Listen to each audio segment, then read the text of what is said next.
So, hello, everybody. And again, thank you on behalf of the Center for Career Development, the Office of Student Financial Aid Services, Student Employment, and our Career Champions program. I'd like to again welcome you to today's presentation, the Student Employee Evaluation Cycle. Again, my name is Kristen Soprano. I am a career coach here in the Center for Career Development. And as part of my role, I also oversee our undergraduate student internship program for the office. So I will be talking a little bit more about the evaluation cycle in just a few moments, but I'm also going to now introduce you to my co-presenter for the day, Beth Secchi. Thanks, Chris. Can you go to the next slide? So my name is Beth Secchi. I'm one of the associate directors at the Career Center, and I oversee internship and co-op programs for the university, as well as college to career transitions. So student employee evaluation cycle is definitely a hot topic in our department and something Chris and I discuss on a regular basis. As part of an ongoing partnership with financial aid services, specifically student employment, Nancy Bilmes, our director, Kristen, myself, have been working closely with Cindy Garrison and Danielle Rossetti, who just are unable to be here to join us today, but they've been active in helping plan this and other presentations. So we're very excited that we've been able to partner with them. A big part of our work is about career competencies, and so that will be incorporated into today's presentation. Chris will go into quite some great depth about the evaluation cycle, how to continue to stay informed, and then Q&A. So we will definitely hold time at the end for Q&A. However, if during the presentation you have a question, throw it into the chat. I'll be monitoring the chat when Chris is talking, and if there's something that I think is really relevant for the in the moment, we'll interrupt Chris. Otherwise, we'll just save them, for the end. So let's go a little bit into the NACE Career Competencies. NACE is an organization that stands for National Association of Colleges and Employers, and we are one of hundreds, if not thousands, of colleges that participate, along with hundreds, if not thousands, of employers. I don't have the exact membership total, but basically every year NACE has surveyed employers over, and I've been at UConn since 2001, and this survey has been going on the whole time I've been here. What are the top competencies? What are employers looking for with their new employees, with their interns, with their college graduates? And over the years, there are a number of themes. So NACE has then converted the top 10 competencies into what I'll show you in the next page, with the idea is to become career ready. So we know someone will never truly be career ready. It's not like, oh, I reached this competency, I'm all done, wipe my hand. No, it's an ongoing process. Anything we can do as student employee supervisors to help is a bonus. And that's what Chris is really going to talk about in depth today. So on the screen, you're seeing 4 of the 8, and in a moment we'll switch. You can see there's key phrases that define each of the competencies. These you can read in depth later when you get the copy of this slide deck and the recording. It's also on the Career Center website. We have a page called becomingcareerready.uconn.edu, and you're welcome to check it out more in depth. Chris, you can go to the next slide. The lines that are here, we have more levels with the definition. There's like 6 to 8 bullet points with each one. Chris really has pulled out for these the ones that make sense for the context of giving an evaluation and being a supervisor. So when you look at these later, you might see some other definitions that maybe fit quite well with your specific department and the student's role. Today, we're really thinking about it in the context of evaluation. So that said, I'm going to pop it back over to Chris, who's going to really go into an awesome presentation about evaluation cycle, if I do say so myself. I've enjoyed being behind the scenes and hearing it more than once, so I think you'll all enjoy it today. It's great to see so many familiar faces and some new faces and names. And again, send questions in chat. I'm going to go off screen and mute here in the background, and I'll see you at the end. All right, so thank you very much, Beth. So let's take a further look into the evaluation cycle. So some of you may have recalled that earlier in the year, we also did a very similar presentation where we also talked about then incorporating the NACE Career Readiness Competencies into the evaluation cycle. This presentation today is really meant to build off of that and take a little bit more of a deeper dive into that. If you were not able to be a part of that presentation, or you would just like to review it for your own knowledge, you are certainly welcome to do so. As Evan mentioned earlier, all our past recordings are available on the Career Champions website, so you can certainly go there if you want to, help bridge the gap a little bit more between then and now. But so as far as the employment evaluation cycle goes, these are really valuable tools for both employees as well as supervisors. So a well-executed evaluation process can really help to build effective communication between, again, you and your direct reports by allowing supervisors to expand upon their leadership and communication skills, while also allowing the student to learn a little bit more about things as simple as absorbing and responding to feedback, and really how to take that in a think first and then share approach, rather than simply responding to feedback or comments based on emotion, whether that is positive or negative. Evaluations also provide an opportunity to increase self-awareness as well as the ability to gain trust. So, more so on the thought of when supervisors are creating an environment for open communication, as well as that 360 feedback from their students, it allows their employees to really feel like they are being heard and valued, which creates a sense of mutual trust, increasing that employee's contributions and productivity. The evaluation processes also provide motivation and inspiration. So, right, going back to what we've talked about before about evaluations creating a positive and productive work environment, productive teams are inspired by great leadership, all of you. So your employees will emulate the behaviors exhibited by you, and will strive to demonstrate that in the work that they are doing as well. So how does this really look when you think about that from the evaluation as a full cycle? So evaluations, as we mentioned, are a cyclical process. They typically review a summary of the employee's accomplishments and strengths, as well as discuss areas of improvement as well. They also provide an opportunity to have conversations around performance expectations and how those will be measured throughout employment. No matter what stage of the evaluation process you are leading, it's always helpful to try to make sure you're conducting the conversation in as a relaxed setting as possible. So these conversations can sometimes elicit fear or other negative emotions from the recipient, especially if they're students who have maybe never, or recipients who have never been through an evaluation process before. So helping them feel at ease with the process will yield a greater conversation as well as a greater response as well. Another way to really make sure that you're helping the recipient feel more relaxed is by making sure that you're sharing the evaluation with them ahead of time. This really allows them an opportunity to read through and process the content, which can create a more engaging and impactful conversation, and allow time to formulate any questions that they might have as you continue to go through that conversation process.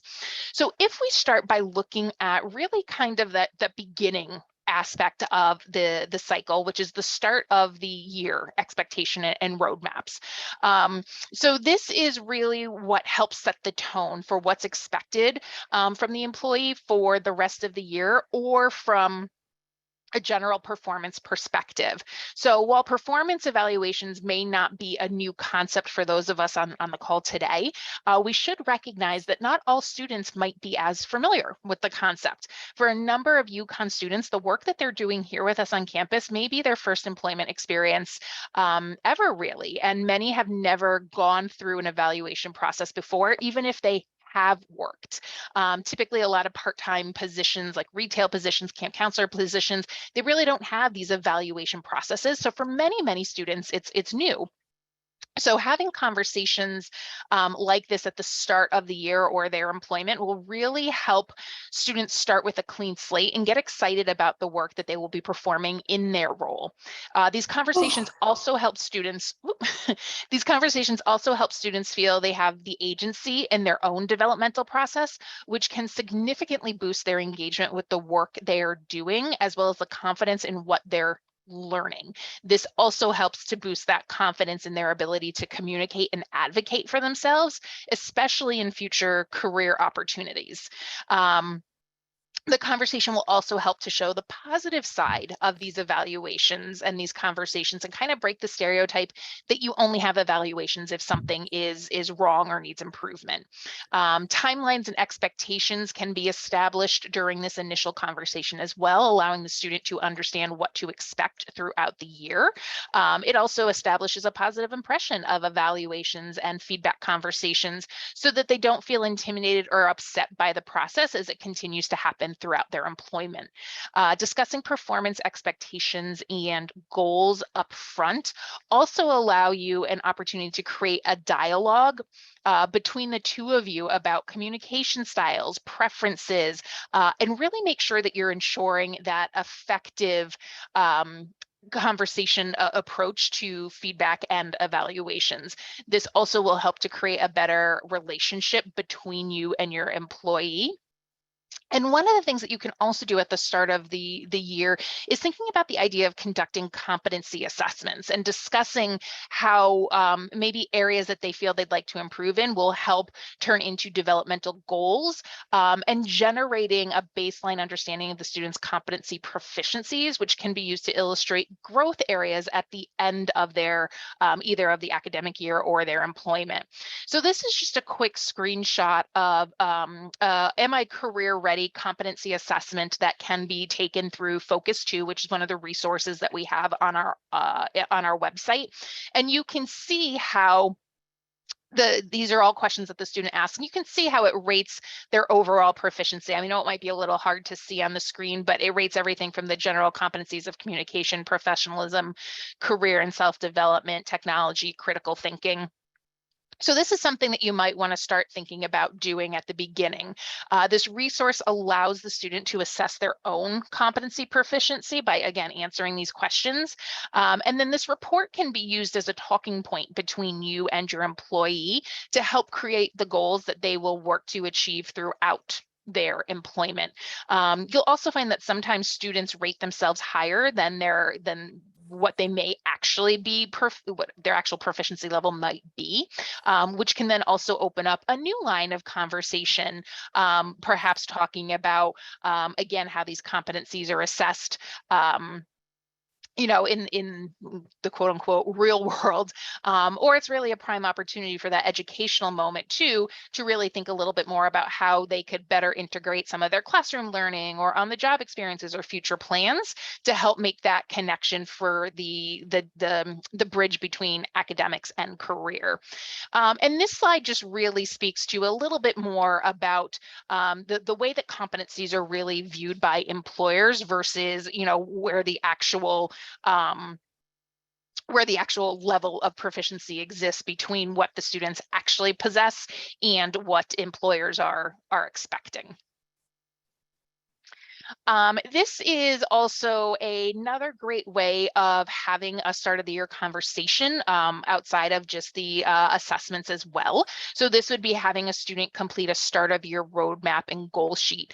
Something like this is this example that you're seeing here on the screen allows the student and the supervisor to have conversations on what, again, is going to be expected throughout the year, as well as take a deeper dive into specific goals that better help them understand what specifically they want to work on. And so you can see everything here about the learning goals of, skills that they want to learn, what career readiness skills do I want to pick up on, what do I have for personal development and my own career development objectives.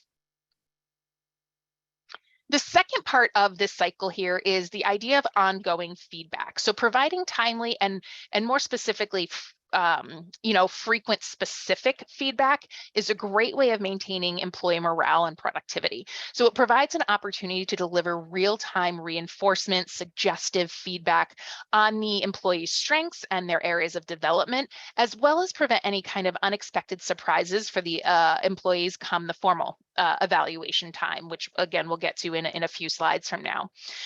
This ongoing feedback also allows an opportunity to open the door to two-way conversation. So allowing the employees and the supervisor to share ideas mutually, increasing efficiency and productivity, and again, giving them some of the agency in kind of what's happening in that work setting.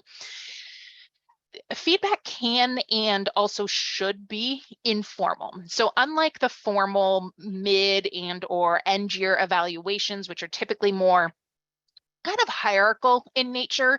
So thinking about like it's the supervisor who has a message to communicate to the employee and the employee is there to receive that messaging. And those are really meant to take an overall holistic look at the employee's performance. Really ongoing and feedback really provides that in the moment feedback of, hey, you really mastered that. That was a really great idea. Hey, you did a good job on this, but maybe next time just try to incorporate this aspect into something a little bit more. So that allows to have a little bit more of that real-time adjustment, as needed.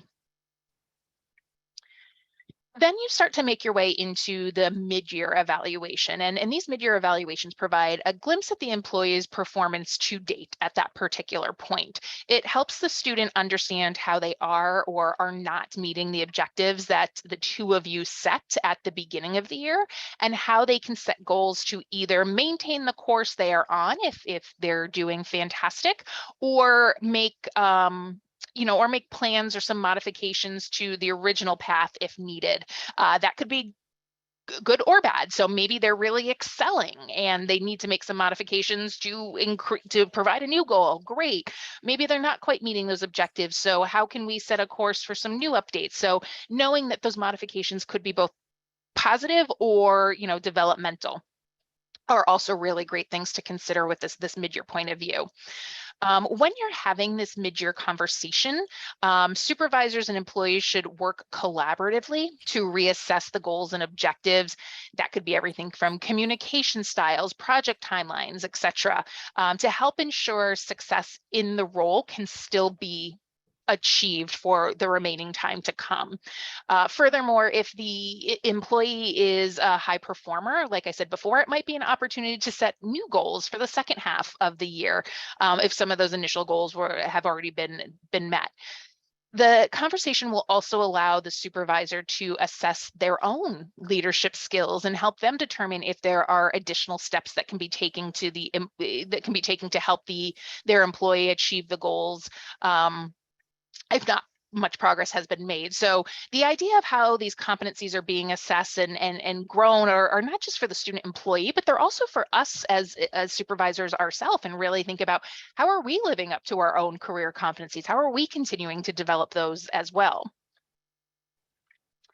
And then finally, we get to the end of the year evaluation. And as mentioned in some of the past slides, evaluation conversations can sometimes elicit fear or other negative emotions from the recipient. Therefore, it's recommended that the end of year conversations be conducted in a neutral environment if possible, or in a setting that is as relaxed as possible while still maintaining some aspect of privacy, right? You don't want to be too relaxed where you say, let's go to the middle of the union and have our conversation there. We want to recognize that these are still personal, confidential conversations. So, we don't necessarily have to lock ourselves in away in a conference room or a small office, but, if we can make it relax somewhere else, but still maintain that privacy and confidentiality, that's really great.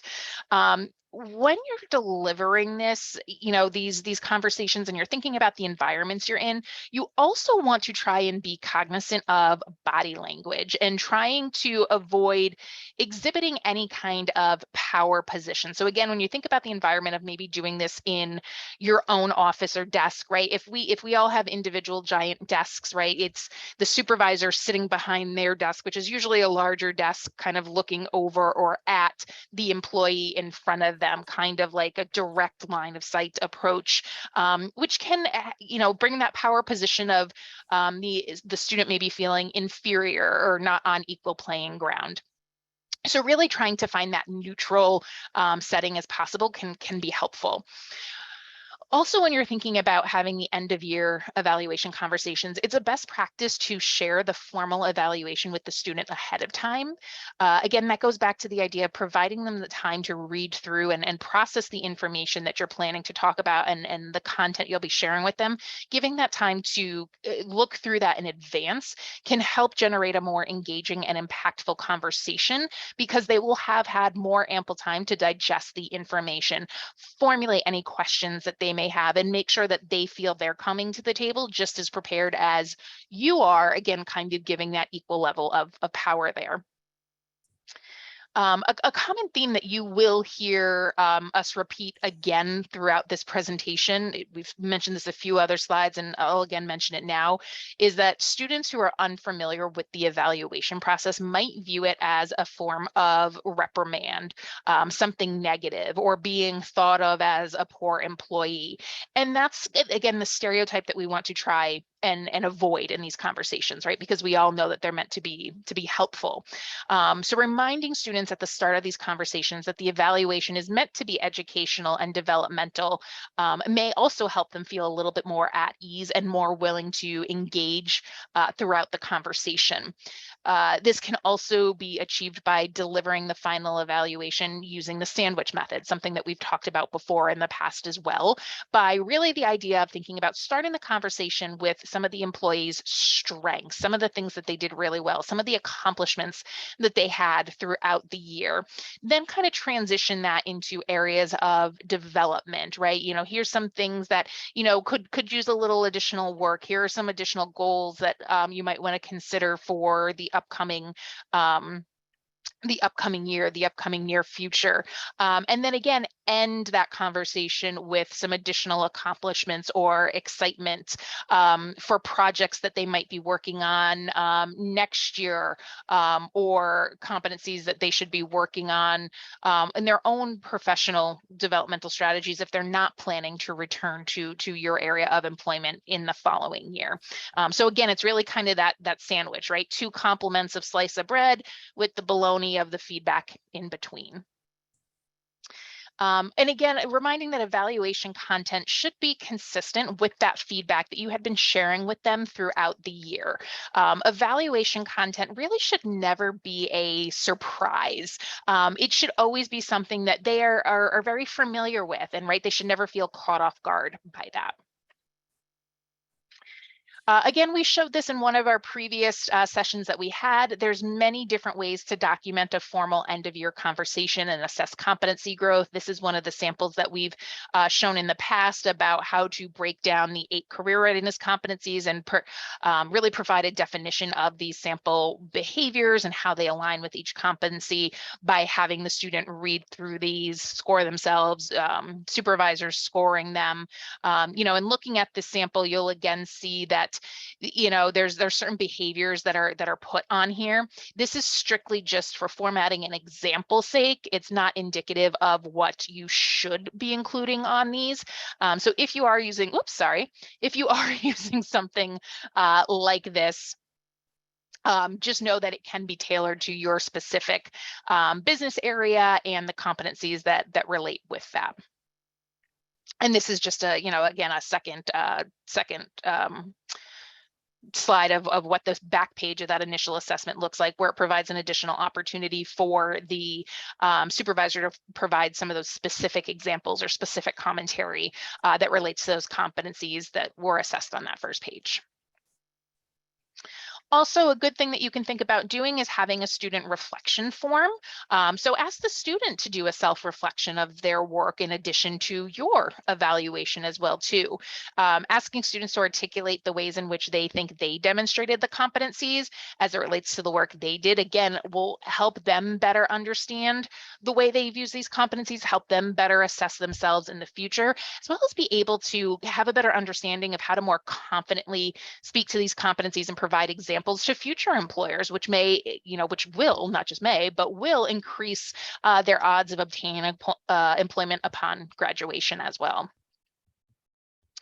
So from there, I'm going to turn it back over to Beth, who will close out our presentation today, talking a little bit more about how you can stay informed as well as get involved.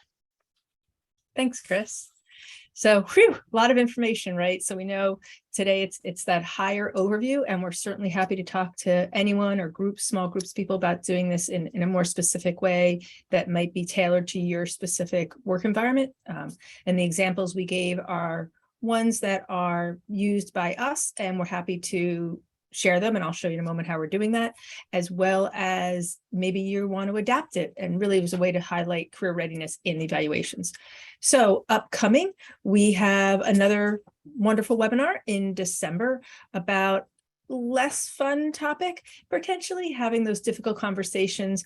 We didn't want this to be something negative, though. We really want to talk about how do we help those underperformers, people we know have the chance and the potential to do great work, but they're stuck, right? Something is just not clicking. So how do we have those conversations? So turning underperformers into performers. And again, we're working closely with student employment, and more to come, and it'll be advertised, but that's happening in early December. If you aren't already a member of the Student Employment Listserv, please reach out to, as it says right on the screen, you can either reach out to Cindy Garrison, or you can enroll through their website, the Student Jobs website, and click on JobX, and it basically explains how to join the listserv. That's one of the ways we advertise these events, but also truly pertinent information comes through that. And I can say, someone who's on that distribution list, Cindy is quite respectful and does not bombard us with, emails every day, or sometimes even maybe once or twice a month. So it's a good listserv to have. And then, when something comes through, it's actually timely and important. So teams. So we thought a great way to stay in touch in between these seminars, or if you forget, who's the person at the career office I wanted to talk to about this, or who's the right person in student employment. So what I'd like to do is invite you to our Microsoft Teams site. So all you have to do is send me an email. It's on the screen, and I'll put my email in chat in a moment as well. And just say you'd like to join, and I'll bring you in. As you can see, there's a bunch of categories on the left page. I have a little welcome video on the welcome page that says this is how you can use the Teams page. Ultimately, the goal is I'll be posting stuff about twice a week just to keep it alive, but again, not to over bombard. But what I'm hoping is that you will post information, you will ask questions. So someone, Lauren asked, will the sample evaluations be available? They're already in the Teams site. So as soon as I get you in, you'll be able to see them. And prior recordings, future recordings will all reside in there, as well as what Evan said, as far as our Career Champions. When you join the Career Champion program, you also can get copies of said recording. So Career Everywhere is hopefully a term everyone on this call has heard before. The idea is that we in the Career Center recognize we are not the only people that students are talking to about career. You are, and is just by the nature of being someone's supervisor, chances are career is coming up in your conversations. What we would like to do is give you consistent messaging, give you up-to-date information, cool facts and figures. If you're a data nerd like me, you get all excited about that kind of stuff. We want to give you content so you feel confident in the information you then share with your student employees, students you advise, etc. So Career Everywhere is everywhere. And the best way to become part of the Career Everywhere movement is to become a career champion. So I just put in the chat the link to the Career Champion page. There's a little 5-minute or so survey we ask you to fill out, questionnaire, just so we can get to know you and understand your background. And then we will keep you informed of sessions like this, plus other really cool workshops, presentations. There's a newsletter that Evan actually cultivates for the entire Career Center that goes out about once a month or so, right, Evan? Once a month-ish. And it is so good. Even though I work in the Career Center, I read it and I learn something new. So I definitely encourage you to join it and become a career champion. And we're happy to work with you about that. We'll open it up for questions. The ones that have come through chat, I've been able to answer, but we'd like to open up the floor now. You can unmute if someone has a question. It looks like Carly and Melissa have unmuted. So Carly, do you have a question for us? I didn't realize it was unmuted. Okay, thank you. Melissa, did you have a question? Oh, I didn't realize I was unmuted either. It's all good. It's all good. Everyone was quiet though, so that was key, right? But seriously, if anyone does have a question that's for everyone, we'd feel free to throw it in chat or unmute yourself. If not, we were able to stay under the 45 minutes, which was our goal. We want to respect your time and truly appreciate you being here. And Elizabeth, I will send you an answer to your question in just a moment. And if no one wants to ask a question for all, feel free to hop off. If someone wants to stay on to verbally ask Kristen or myself or Evan a question, we will hang out here for a little bit. But Evan, I think we can stop recording now. And thank you all for coming today. And we look forward to seeing you in person or virtually next time.